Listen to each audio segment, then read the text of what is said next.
Look his face. Yeah. He's dangerous. He's special. You can like. The guy is special. Everything that could possibly be special about this guy is special. A guy like this is the type of guy that you love to watch and follow. The most special guy that I've ever come across. Hello and welcome to the Patrick McCorry Sports Show. Today we have a man coming off of his UFC debut against Sugar Sean OMalley, Kris Moutinho. How are you, man? I'm great, brother. How are you? Yeah, I'm doing pretty well. All right, so let's start. Just talk about your most recent fight. Have you watched it back? Yeah, I've watched the fight a few times, man. There's not much I can learn really from just walking forward and getting punched in the face, man. I got to move my head a little bit more. I gotta set up my shots. I gotta wrestle sometimes too, man. I come from a wrestling background, and I got so used to getting liking the feeling of punching people in the face that I don't wrestle as much as I should. So there's a lot of things I learned I could do too differently in that fight, and there's a lot of things I usually do that I didn't do. But things happen, man. It went the way it was, and maybe that's the way God intended. You know what I mean? It happened, and now it's time to just get better and make sure it doesn't happen that way again. Do you think if you had wrestled Sean, you could have pulled off a win? Who knows? Who knows, man? Who knows what the situation? And he's a real fighter, man. It is what it is. You fight at the highest level. Sometimes you win, sometimes you lose. It's just how you take those losses and how you if you get better or if you just sit there and dwell. And I'm ready to improve, man. My team and I are working really, really hard, man. We got a few 5, 6, 7 months of just grinding now and just fine tuning the little details of my game and making sure I'm ready for the next one, man. I'm ready to take the UFC by storm and make sure I'm here for a very long time. Now, obviously, maybe it wasn't the most ideal thing taking your UFC debut on, I believe it was 10 days notice. But what was it like making your debut against a fighter who is very, very popular in the world? Hey, man, it really wasn't any other fighter. You know what I mean? To me, a fight was a fight. You know what I mean? I'm training as hard as I can. I'm doing everything the same that I always do. I'm in the gym, putting in the work, and and it doesn't really matter who it is, what his face looks like, how big his name is, how many Insta followers he has. That stuff doesn't matter to me, and it's never really gonna, man. I like to fight. I like to bring a war, and I like to put on a show for the fans, and that's what we got to do, man. I'm glad. Hey, the haters and the people that like me, man. I'm very happy. Y'all are tuning in, and y'all are ready to see what we do next. Now, since the fight, you have gained about 165,000 followers. Is that correct? Probably a little more than that. I only had 1,100. I'm at like 172, so I'm like 170,000 people. Was it just like straight after the fight? It was just an influx of just tons and tons of followers? Yeah, pretty much, man. It was like we had the fight. And next thing I know, I'm at 170,000 people looking at me and wanting to follow me. Which I keep saying it on all these interviews. Like I don't understand, man. I'm a pretty boring dude. I don't really do much. I'm a pretty laid back, chill guy. Don't really take videos all the time. I watch a lot of TV and train. That's all I do. So I don't know why people are following me, man. But hey, I'll take it. I can make this into something that I do for the rest of my life. You know. Yeah, so watching back, are you happy with your performance and of how the fight, like what you showed on short notice, or were the things maybe that you could say, even if I was on short notice, I could have done better? Oh, for sure. There's things I definitely could have done better, man. I'm never happy with a loss, regardless of what it is. I'm a very competitive person, and losing to me is never okay. Whether or not it was a great fight and I showed my heart, these are things I'm supposed to show. You know what I mean? I'm a professional fighter. I do this. I've been doing this for a very long time. You know what I mean? I've been doing this for 10 plus years. I've been fighting at some of the best people in the world outside the UFC and guys that have made it to the UFC. So I knew I had that. I knew I had the guts. I knew you couldn't break me as a man. I know that stuff. So regardless of winning and regardless of how the fight went and what happens, I'm never okay with losing. And man, losing to me is always gonna kill me. And watching the fight, that's why I can't watch the fight no more, man. I know I could have done stuff differently. I know I could have I usually feint a lot more. I don't just charge at guys with my head straight forward, and I duck. I know how to slip. I know how to move my head. So yeah, there's a lot of things that piss me off about the fight. But hey, we'll get better. We'll get better, and next time hopefully it's a win. And do you see yourself potentially fighting Sean again if you are both top contenders in a few years? If you're the top 5 ranked guys competing for the world title, do you think you could see yourself having a second go at it?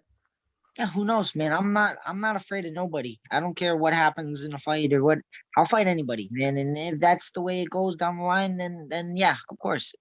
But who knows, man? I got things in the works. I got things planned, man. Who knows? I might go 25. I might stay at 35. I got things I'm setting up with my team. We're trying to figure out what's gonna be the best for me and my and the longevity of my career.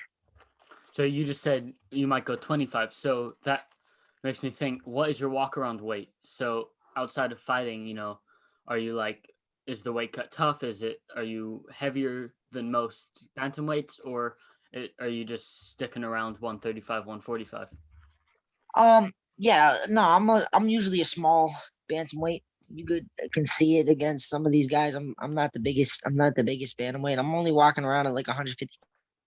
Weight cut for me is pretty easy. That's why like if I go talk now that I have the tools that the UFC has to offer me, I got dietitians, I got sports, all these things that can help me get the weight down. I couldn't do it by myself. I don't have the discipline. So now that I have the teams and everybody behind me that I can rely on and use, I'd be a fool not to even go see if I can make 25. You know what I mean? That was the biggest thing. I was a 25 when I started this sport back 7, 8 years ago. You know what I mean, when I in 2014 was my last time fighting at 125. So I know I can do it, and my body. I'm not the leanest all the time, man. I like to eat crap. I just this is who I am, man. I eat a lot of junk food. I eat a lot of cake, a lot of cookies, man. So if we stop doing all that stuff, maybe who knows, 25 might be the play. Okay, so you just mentioned that you started your career at 25. So let's go back to the beginning of your career before the UFC and these big promotions. So what made Kris Moutinho start doing MMA? Same thing as most, man. Same thing as most. I was a wrestler in high school, and I wrestled. And when I get out of high school, there's not really much to do, man. I didn't really have a job I liked. I just liked to compete, man. I was a competitor. I felt like I was a competitor most of my life, man. I like to turned everything into competition. And when I didn't have that, man, I was doing what normal stupid kids do. You know, we drink too much, party, we having fun with our friends, and then I realized like I want to compete. So I started doing jujitsu, and that was cool, but it wasn't really like the only thing I liked. I wanted to try some other stuff. And then my first coach, George Rivera, he fought in the UFC for a while. He opened up a gym in my hometown, and it was kind of like just fell in place from there, man. I went in there, I got punched in the face a couple times, realized, hey, man, this is kind of fun. And then after that, I've been hooked. And do you think your road to getting to the UFC was an easy one, kind of like a storybook, or do you think it was, hard grit, almost like a movie, working yourself up from Oh, for sure, it unknown? was hard, man. It was hard by my own choosing for the most part, man. I took the fights that most guys wouldn't have took. Most guys will take tomato cans for most of their career and build up their record. I took the hardest guys I could possibly find from the time I was an amateur to the time I was a pro. I was fighting the best of the best. And it was maybe it was the wrong play. Man, I had a lot of up and downs. I didn't know if I was ever gonna make it here, man. I had a couple losing streaks and I had a couple winning streaks.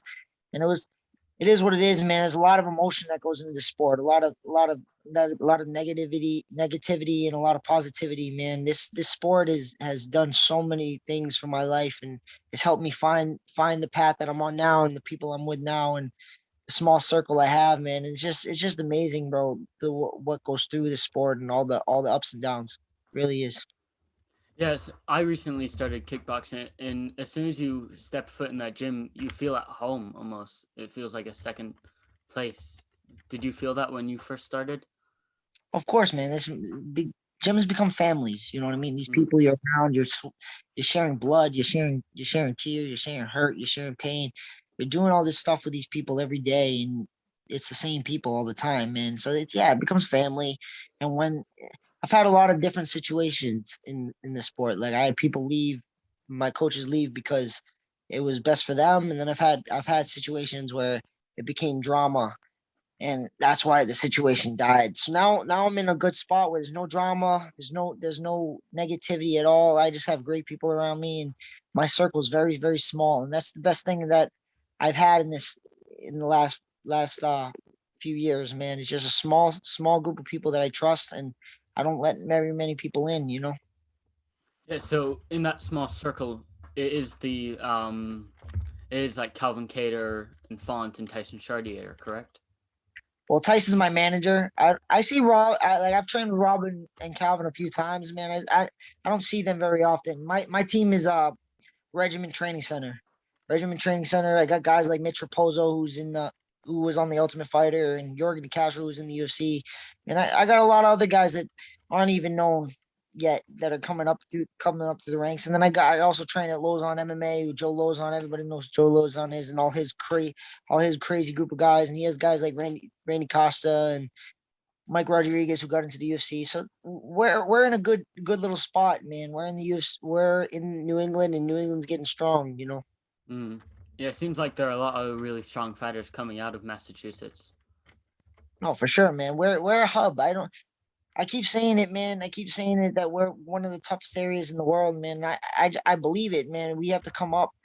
We have to deal with a lot, and you got the cold. You got all this crazy the crazy environment. And you're dealing with all these people, and people are tough up here. People don't care, man. They'll get in your face for nothing. So hey, man, I'm just ready, man. Ready to do my part to put Massachusetts back on the map and make people take us seriously again. Okay, so I see your green hair coming out of your cap now, and I've seen some other pictures. Yeah, exactly. And I've seen some other pictures. You know, you've had a lot of funky hairstyles. Is that a thing maybe you'll market? Kind of like Sean OMalley changing your hair color for your fights? And what hair color would be next? Yeah, I started doing that. Like just I was bored during COVID. You know what I mean? We had nothing really to do, and I was like, hey, man, maybe I'll act like a kid again. I don't know. I'm getting kind of old. Maybe I'm a little too old to dye my hair now, but I was just a little bored. I started with like I think the first color I did was like blue. I fought a fight like that, and then I did purples and pinks and all that stuff. And so now it's just like is a thing. I decided to do it right before the fight, and I was like, hey, what color haven't I done? I didn't do green yet, so we dyed it green, and it kind of fit into like all the Irish people and stuff that were coming to the fight. Kind of fits into the scheme, so we did that. And yeah, I'm gonna change it again. I don't know what color we're gonna do yet because I let my girlfriend pick, so she already picked the color. So I don't know. I'm at her mercy. So you just wait until the fight contract rolls in, and then your girlfriend will say, "Hey, here's the color." Yeah, that's pretty much how it's gonna work, man. But it's gonna be a while, man. I got some little injuries Hmm. and little things, and trying to figure out if I can make 25 before we decide on taking a fight. So it'll probably be the beginning of the year when I'm even thinking about trying to fight again.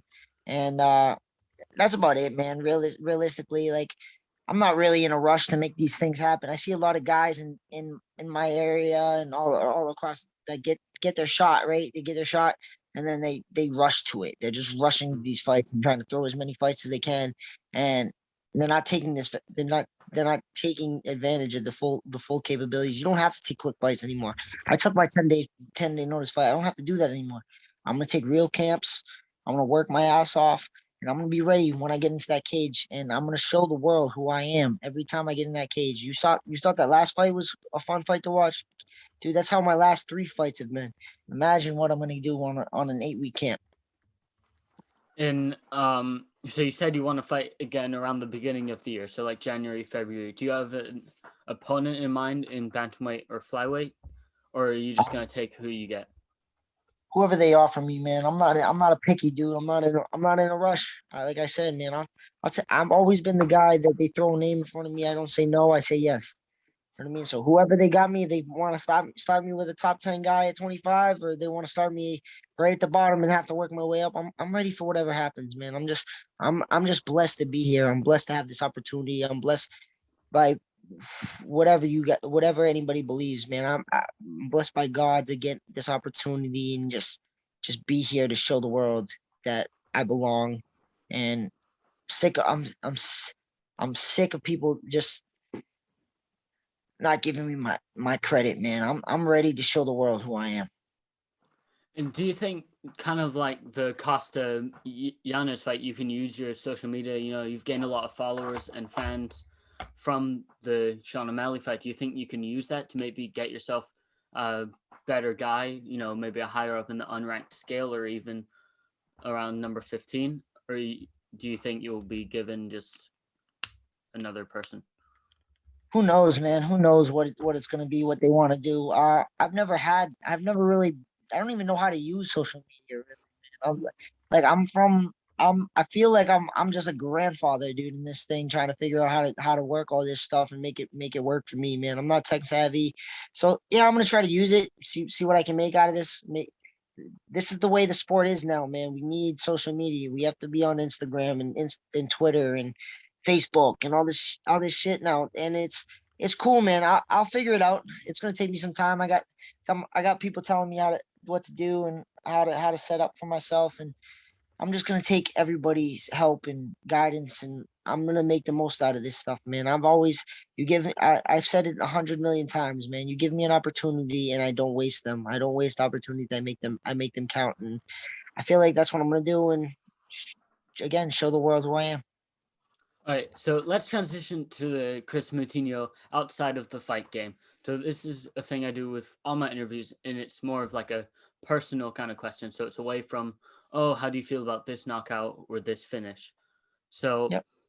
what when you are training and getting ready for a fight, what is your favorite kind of snack to have? You know, like some people say, like granola bars or something. What do you like to have while in training camp? In training camp, I eat very like more like towards like the middle part. I eat a lot of keto, like very keto-esque type of stuff. I don't eat a lot of carbs. I eat a lot of meat, a lot of. So I like if I'm just trying to grab something real quick, I'll get like jerky or something. Mm. Jerky's pretty much it. I just try to stay away from carbs as much as I possibly can. But working with these dietitians, like I had the dietitians over here when I was in Vegas and made the cut super easy on 10 days notice, man. It was the easiest cut of my life. So they had me eating stuff I never would have eaten by myself. So it's crazy to see when people actually know what they're doing.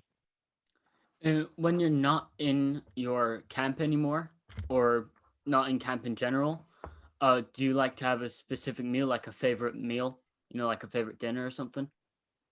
Oh, I'm a slob on my dude. I've just been eating nothing but junk, man. I had like McDonald's like 17 times since I've been home. McDonald's and like cheesecake, bro. Cheesecake is my kryptonite. You throw a Yeah, cheesecake in front of me, I'll eat the whole thing. yeah, cheesecake's good. And after your fights, for example, after the Sean OMalley fight, do you like to have a specific meal? You know, I've been told like a full American breakfast, like pancakes, eggs, and bacon.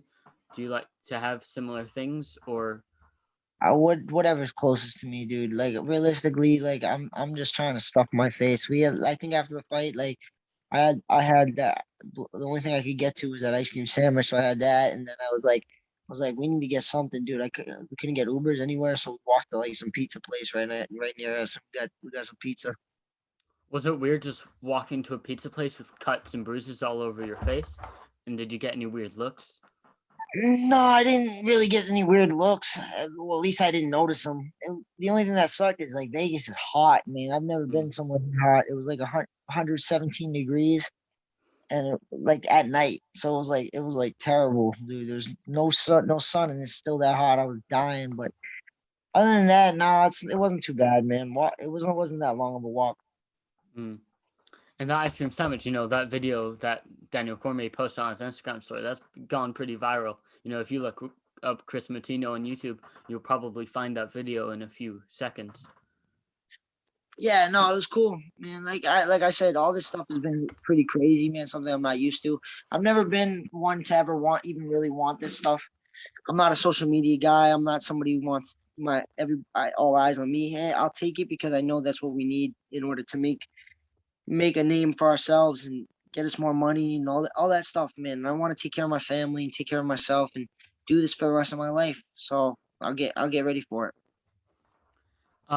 So with this crazy amount of followers that you've gained, have you had any fun interactions with on DMs or anything? Yeah, I've had some people hit me up, a kickboxer that I really liked, sent me a DM, and there's been people everywhere. I'm trying to answer as many as I possibly can because it's actually really crazy how many people are in there, man. It's like I don't even know how to use it. I'm just going through them and seeing how many people respond to me. Any negativity, I want to answer because I just don't, because I'm a very prideful person, man. And I want to say the worst possible things, but I'm trying to just be a good person and keep negativity out of my life. So I've just answered as many good ones as I can, and I'm just gonna keep going like that. And if I can't get to everybody, I can't get to everybody, you know. Yeah, I mean, I was lucky enough to be one of the people that you responded to, and I'm really thankful to get this interview. So let's go to more personal again. Do you have a favorite movie you like to watch?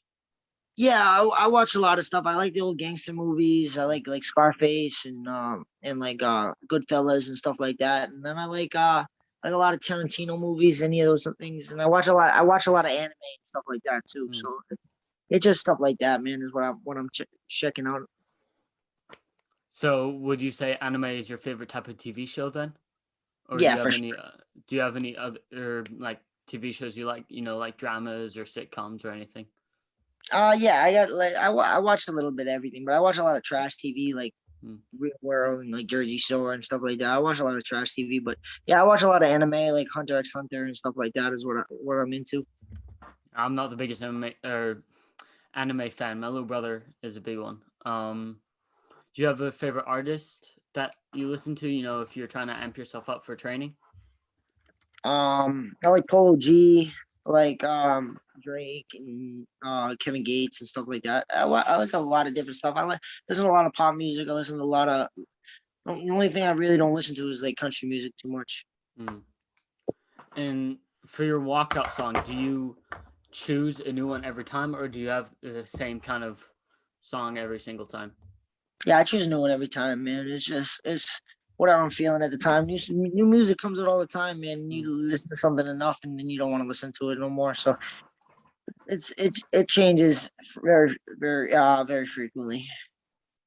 Now, so you can see it in your shirt there, the chest tattoo. Yep. What does that mean, or is it just a spur of the moment tattoo?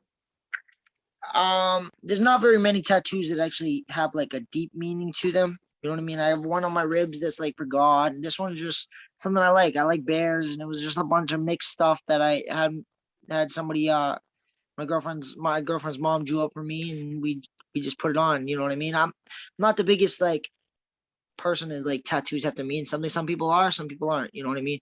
I got 2 tattoos that have like deep sentimental to me.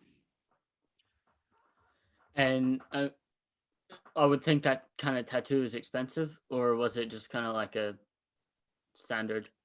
No, mine wasn't. None of my tattoos really are. I got the hookup, so I got the hookup with the tattoos. So I'm sure, like anybody else, if you go out, like out to like any tattoo parlors, I think the going normal is like 100 an hour. So tattoos are crazy expensive. And I said if I didn't have the hookup, I wouldn't have tattoos. And obviously the ribs hurt getting the tattoo on the ribs. Did the one on the chest hurt, or did it just? They all hurt, man. I'm a little, like I say it all the time. I'm a little pansy, bro. Like tattoos, getting punched in the face. Like I can get punched in the face all day. It doesn't really hurt that bad. This stuff kills, and that wasn't even. These weren't the ribs. Wasn't even the worst one. The one on my foot. I have one on my foot, and that one's the worst that I've ever had. It's still not finished because I just don't want to sit through it again. It's that bad. So do you think getting tattoos is worse than being hit in the head? Oh, 110%. I'll take a punch to the face every day. It doesn't, I don't know. I don't know how many times you've been punched in the face. Like it doesn't really, after a little while, it doesn't really hurt. It just feels like, oh, okay, that's just, it's like a thud. It's not really like a pain thing unless you're like getting like elbows hurt and stuff because it's like cutting and stuff. But punches to the face, you just feel like your head goes back and then it comes back. You know what I mean? That's what it feels like to me at least. And so obviously you got hit by over 170 punches to the head again in your last fight, and you just feel perfectly fine again. Oh yeah, I felt fine right afterwards. I didn't get like I hear a lot of people like when I know like I went to the doctors. They said they don't even think I had a concussion. Um, like afterwards, I had to get a CT scan and check my brain, make sure I didn't have any damage in my brain. And they said they didn't even think I had a concussion. So it was what it was, man. I didn't have like the like when I think of concussions, I hear like people getting dizzy, they feel dizzy, they throw up all over the place, and I never had any of that, man. I didn't have headaches, so I don't know. Maybe it's just my big ass Portuguese head, man. Maybe it was just it's just built to take punches, you know. And so one of the punches at the end of the first round, it dropped you. Did that feel like it? Was that the only shot that really hurt you, or was it just kind of like off balance?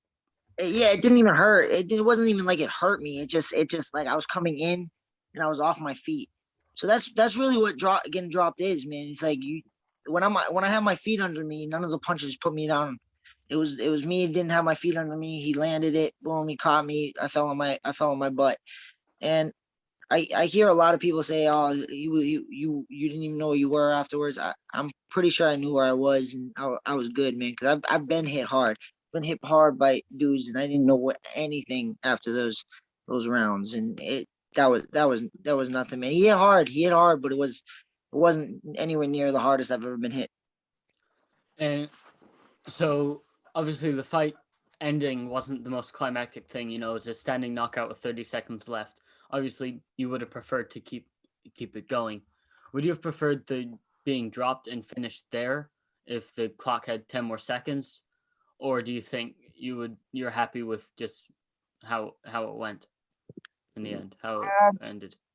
No, I'm not happy with it because I don't think I was really anywhere close to being finished in that third round. You know what I mean? He was landing some shots. But he landed 180 shots before that. I mean, the only time he was technically close to finishing was the end of that first round, and he jumped on a guillotine and wasn't going to get the guillotine. If we had any more time, I would have ended up on top. I was rolling out of that guillotine. So, no, I don't really think he should have stopped it. But hey, I'm not the ref, man. I can't. Herb Dean's a great ref. I'm not going to talk crap about Herb Dean. He's been in there for years, man. So he obviously knows more than I do. Maybe that was the right play, but I think I've seen fights that he's refed and other refs have let go that looked a lot worse than that. You know what I mean? I understand. Like I took a lot of shots and I I wasn't coming back 100% with it. But hey, I've seen fights where dudes look like they can't even walk. Their faces are split the hell open. They're gonna die. They look like they're gonna fall down dead in the fight, and they let fights go. So I don't know, man. I think I should have my chance. The only reason I was mad was because I feel like they gave him something that he didn't earn. You know what I mean? If he dropped me and put me down and they stopped it, I can understand. But I was still on my feet. I was still throwing punches. I was still coming back. I was still coming forward. They should have let me go. Yeah, I don't have any more questions. Do you have anything you'd like to promote or say to my viewers? Yeah, man, just thank you for having me on the show. I really appreciate the opportunity to tell my story and follow me, guys. Follow me on Instagram, follow me on Facebook, all that stuff, man. I'll put it all in the description and stuff. Yep. And one more thing, I just want to thank my team, my coaches, and my family, my girlfriend Blaze, and everybody else that got me to this point. All right, thank you so much for the interview, Kris. It means a lot. Thank you, brother. Have a great day. You too. Well, everyone, thanks for watching. Means a lot. Please subscribe because I'm trying to hit 100 subscribers. Probably this interview will help me hit that. But yeah, so just subscribe.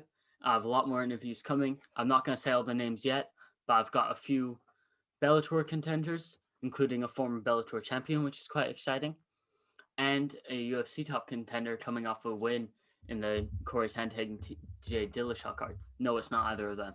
Have a great day. Peace out.